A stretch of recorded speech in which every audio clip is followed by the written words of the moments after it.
This video will go over all of the main details of the Epson F1070 printer, from printing DTG directly on a shirt to DTF like these shoes and these hats. This Epson does both, so let's take a look. That blue hat was printed with DT film on the Epson F1070. Now we're going to do a direct-to-garment print on the Epson F1070 as well. It's dual purpose, direct-to-film or direct-to-garment. Let's load this thing. I'll show you why it's kind of unique and some of the neat things about it. So inside, notice that we have a 10 by 12 platen. That's the max size we can use here.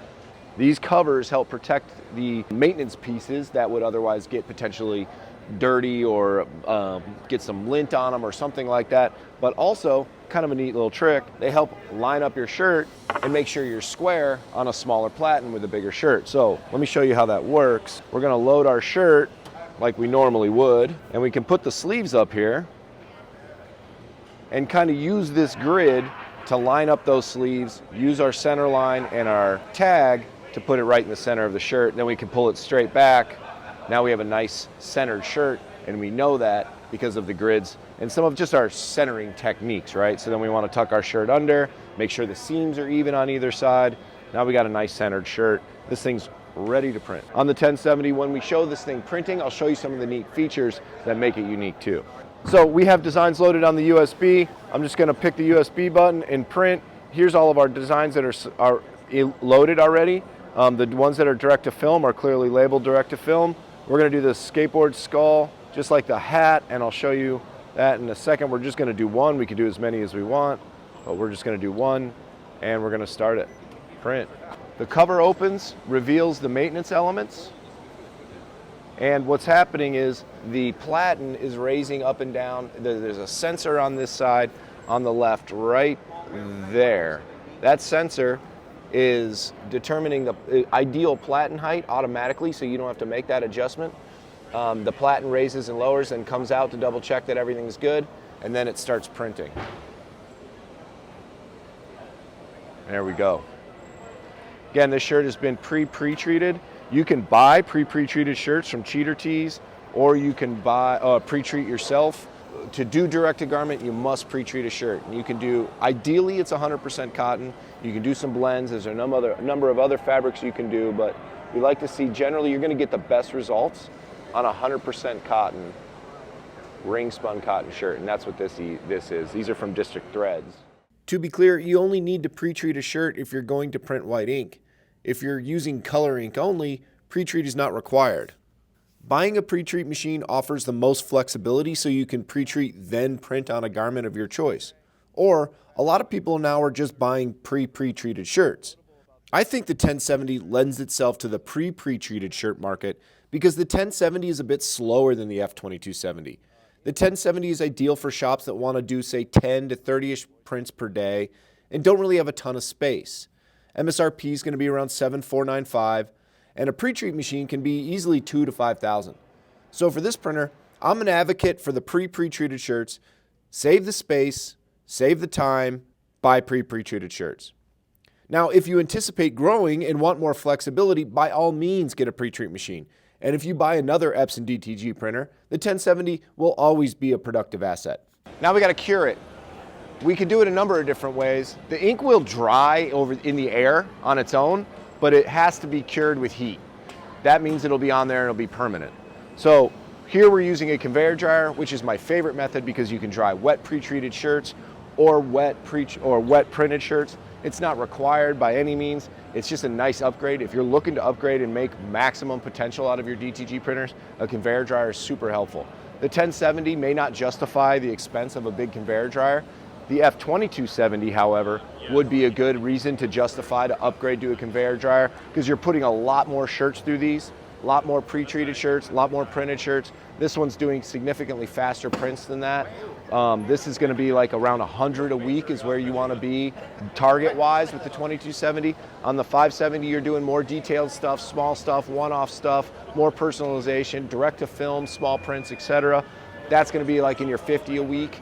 This is going to be more in the 100 a week.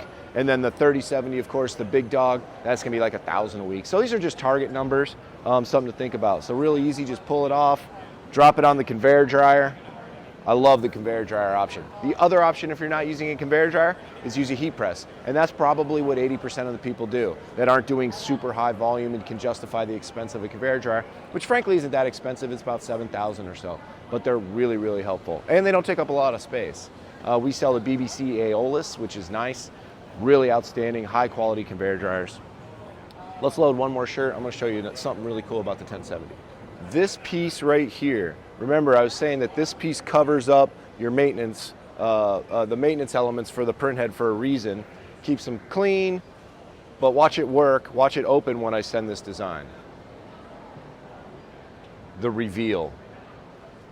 There's your platen height sensor on the left, right there.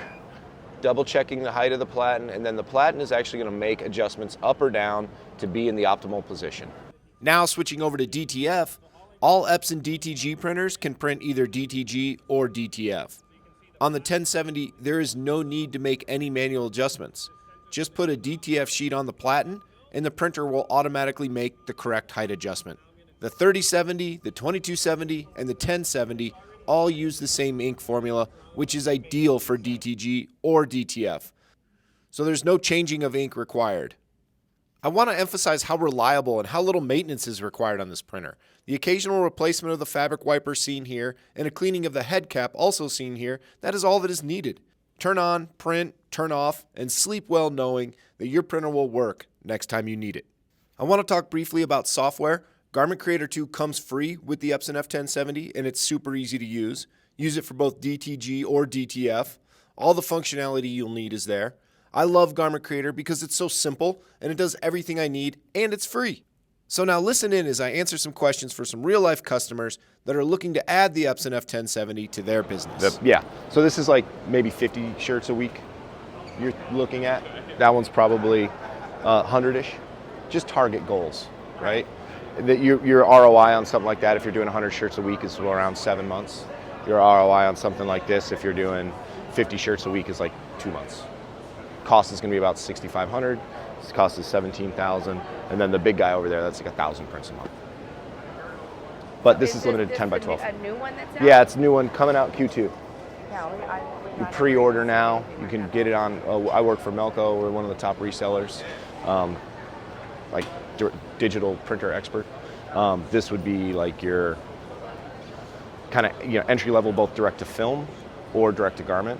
Does it both perfectly. This will do both. Oh yeah, absolutely. This is a film, like high resolution film killer. I mean, look at the detail on that, and you can read that. That's like a 6-point font or something. I want the control to do it themselves, but it works better on certain garments than others. Buying pre-treated shirts, you know that they're good. You just tell your customers these are your options for direct to garment. And then you can always like manually pre-treat. You can buy a sprayer and spray pre-treat. You can buy a Pretreat machine and do all those things. But when you're getting started, just buy the pre-treated shirts, do film, do pre-treated shirts, see how it's working for you.